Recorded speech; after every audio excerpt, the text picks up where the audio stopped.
Hello children, welcome to today's music class. In today's class, our topic is how to draw 5 crochet notes on the first line of the treble clef.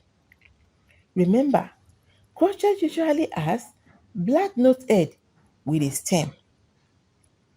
There are two types of stems of notes. Number 1, upward to the right. Number 2, downward to the left.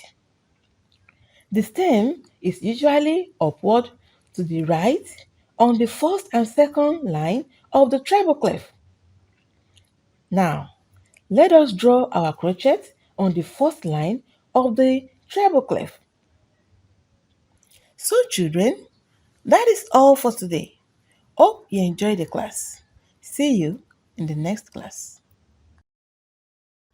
Please subscribe to this channel, like and turn on the notification button for more videos like this.